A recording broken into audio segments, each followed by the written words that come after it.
What's going on, guys? This is AndrewChicken and welcome back to another video. In this one, I'm going to be showing you guys all the steps you need in order to build an airplane in TerraTech. I'll be going over some good materials to use, the orientation of different components of the plane, as well as some key tips in order to build a successful airplane. But with that being said, let's get straight into the video. Building planes, or any flying aircraft in general, can be very difficult in TerraTech because of the daunting proportions. Putting too much weight in any one side of the aircraft can cause it to tip in directions that you don't want it to go.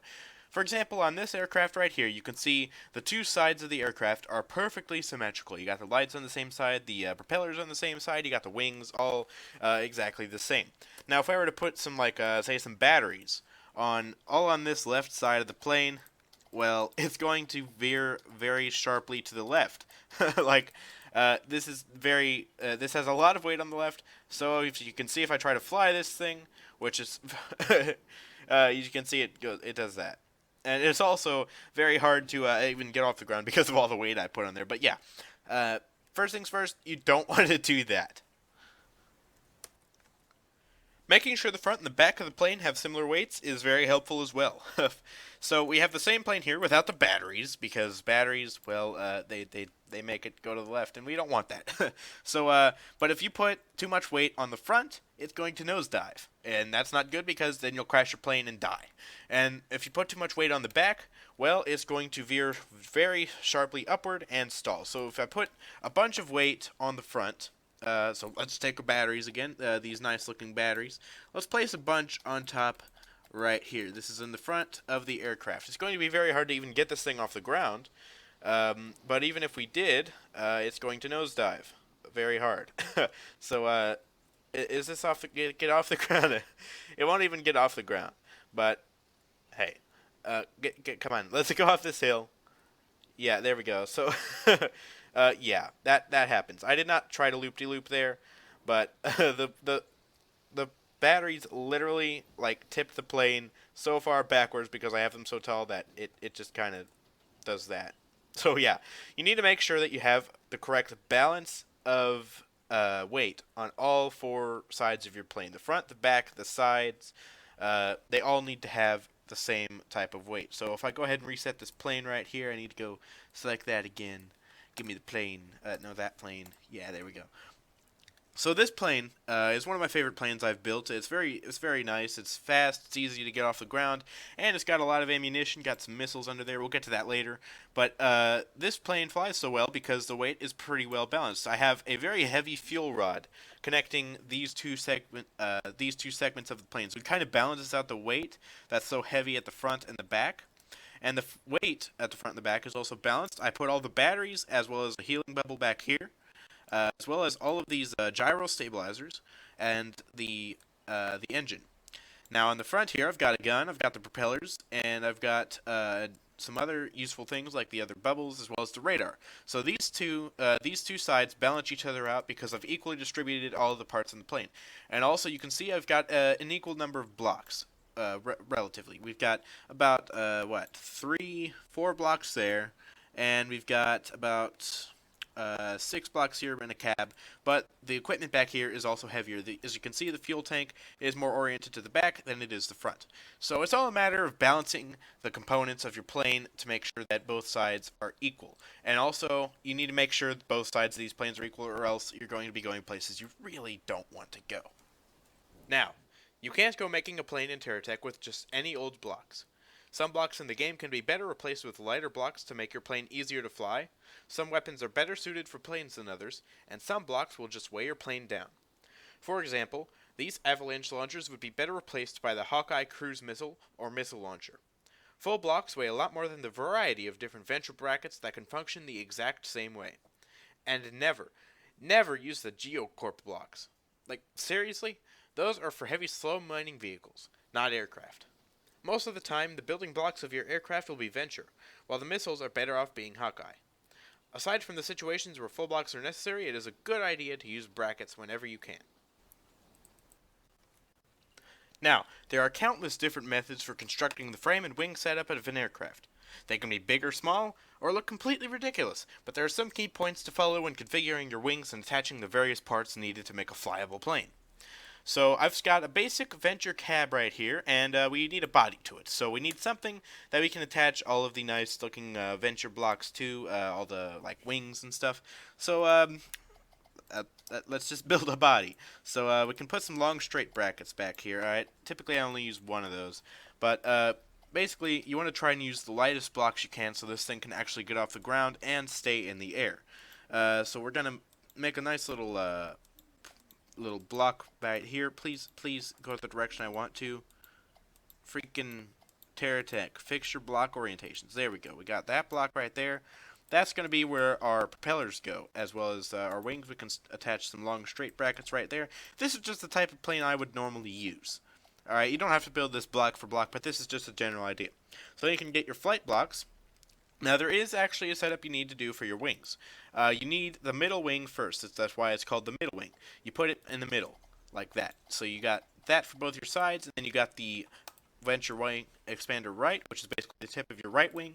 And then you get one for the left wing, and now you've got your wings. You need a big wingspan in order to keep your body of your plane afloat.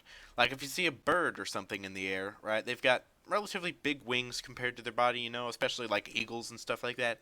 So a plane is basically the same way. And if you've ever seen like a real life plane, you know the wings need to be big. So we have our wings, and then you need, of course, a nose propeller. I like to use 2 of those right there, so that way you can get some boost to get you going off the ground. Once you get in the air, it's not so prevalent, but it's to get you off the ground combined with your engine because, well, it just gives you a lot of lift. And then for the back, you do need you do need another block back here. Well, that's what I like to have. And then you need an engine of some sort. This one works pretty good, especially for these like venture planes, but for some, you might want to use the Hawkeye rocket jets, like for some bigger planes or planes that you want to have last you a long time, have a nice speed, you know, or just heavier planes. So this one can work as well, but it needs to go on top like this. But I like to use the little stud one for planes like this. And then, of course, you need more wings than just this front wing, or else you're gonna, well, nosedive or flop or something. I don't know. It's just not good.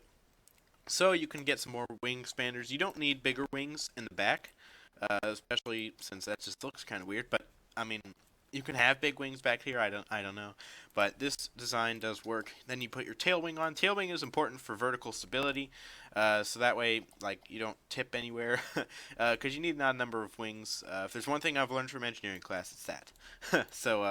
And then you need, of course, wheels on your body. Now these landing gear wheels, they're not the best for turning and stuff like that. So like if you need to turn your plane around, or like turn to get away from a bad guy because you accidentally landed, you know, these aren't the best wheels. So I like to use the GSO hub wheels, just because they're a bit more maneuverable, and you can also stick them on the bottom like the landing gear wheels, but it's just by preference, really, these wheels. But you want to have something kind of like this. Is a pretty good design. And then, I mean, you could just go, you know. We have a working plane. Now it is going to be a little bit harder to control than if you had some of the more helpful technologies, accessories really, for the planes. I mean, this actually flies pretty well, but like there are some things you can put on here that make it just a bit easier, a bit more stable. Like this. Let's just stop piloting the plane, you know, up in the tab menu, do all that stuff. Like this gyro stabilizer. If you put that on there, it'll make it more stable in the air. So like we can chuck a few of those on there, and well, it's a bit more stable. And then we can also, if we go to the flight block, 'cause this is actually a bona fide flight block, we can get the 5-way steering hover, which makes it a lot easier to steer. So you can to steer. Did I say steal? I don't know, but you can see I mean, it's a little slow steering. But if we stick one of these on here, I am building mid-flight. Look at me, I'm so savage. So if we chuck one of those on there, it's a lot easier to steer. Look at that. Oh, I'm out of fuel. Another thing you need to note is that you need some fuel, and of course you need to make it balanced. So oops. So like if we were to stick one of these on the front, if I could do that, there we go. So now we have some fuel on the front. And now we can last a bit longer. But you don't want to hold down your fuel. Like when you're flying, you don't want to hold down the shift button, which is what you use to use your fuel. Because eventually you run out of fuel and then just crash down back to Earth. And holy cow, I am high. Uh, uh-oh. Ow. Yeah, okay. So, yeah. Don't do that, but, like, you need fuel, obviously, for your aircraft. So a fuel configuration like this could work, or as you saw in my previous one, you could use the Hawkeye one, which has a lot more fuel in it, but it does weigh a lot more. But you can stick that in between there, like if I were to take this off and put a fuel tank there. I mean, you could do something like that too, or heck, you could have both of them. But you do need a lot of fuel. So, yeah, that's also very important. And after this, you're basically set. Now, if you want to add like some missiles, of course, and stuff, because of course you want missiles on your plane. Who doesn't want missiles on their plane? Let's take this off because I want to actually get off the ground after this. There are a couple different missiles you can use. Both of the missiles are Hawkeye because the Venture Avalanche Launcher. This is a very tall block, so you can't stick this on the underside of your aircraft because this happens. Yeah, you don't want that. So this one, you'd either have to stick it on the top or on the sides. It's just awkward to use, and it's not the best for the job. When there are other ones like these Hawkeye ones out here, the Hawkeye Seeker Missile Mod, Missile Pod, not Missile Mod. So you can stick these on the side like this, or on the bottom. On the bottom is best, but you can stick these like that. And when you're in the air, they'll point down at enemies, and you can press space and blow them to smithereens. So these are pretty nice. They're nice and compact. You can stick them on the bottom. And you can also stick these on the bottom of the wings, which is very helpful. It's very nice, and, well, it's not in the way of the wheels or anything. So you can just fly around and shoot them out like that. It's pretty nice. And then the cruise missile. This does a lot more damage, but it fires slower. So it's more like for a bombing type plane, but a helpful combo of both of these is nice. I mean, as many missiles as you can pack on this plane, really. But this you can stick this on like the middle undercarriage right here. If I could actually get this thing to orient the way I want, there we go. And well, yeah, that drops like that and goes boom. It's pretty cool. Both of these missiles are very nice, and the cruise missile's more for like heavy bombing raids, while the missiles they're more for like your standard rapid fire type missiles. But both of these are very good, and if I could actually get up in the air here, some of the problems with this airplane is once you weigh it down, like the more weight you put on here, the harder it is to lift off like that, and well, you're gonna need like a mountain or something to get you lifting off. So you want to try and put as little weight on here as possible, because, well, it just makes it easier to lift off like that, so you don't need to live like next to a mountain. And even still, launching off of a mountain is dangerous because you can run into trees and rocks and stuff, so it's best to make the lightest airplane. And now I'm just flying into over here. Yay! Now, your liftoff conditions are also very important. This desert biome right here is probably one of the best places to lift off on because you have these dunes which you can crawl up. They're not too steep, but they are high enough to just give you that extra boost that you need to get into the air, which is very nice. There's very few obstacles like these rocks and trees to hit, unlike a forest. Like the forest, which is over this way, I think. The forest has a bunch of trees and a bunch of hills and a bunch of rocks everywhere that are very easy to hit, and well, you'll either screw up your airplane, send it into like a ditch or something, and well, an enemy comes and destroys you, and you're dead. You've lost your plane, and that's not very good because these are freaking expensive. Like this gyro stabilizer does not come cheap. So and especially the missiles. Don't even get me started on those. So you don't want to take off in conditions that are very hard to lift off from. This desert right here, this very flat area, is also okay for starting. If you have a plane that can make it off the ground really easily without having to like go up an incline. Like this plane is semi-decent, except it doesn't have enough fuel to do so. But like if you can get a plane that can take off just from a flat surface, that's nice.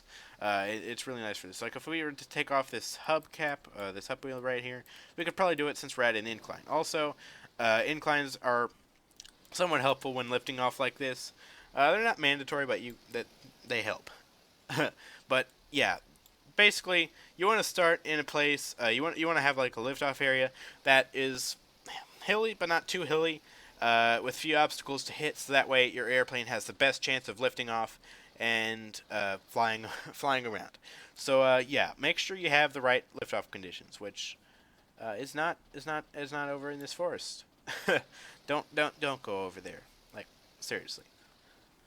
So congratulations. You now have your first flyable plane in TerraTech. Well, maybe it's your second plane, or your third plane, or heck, maybe even your 10th plane. But now you have a fully functioning plane that can fly around and shoot things down in TerraTech. If you guys found this tutorial helpful, be sure to hit that like button and subscribe for more content from me. I'd like to thank you guys for watching. Peace out.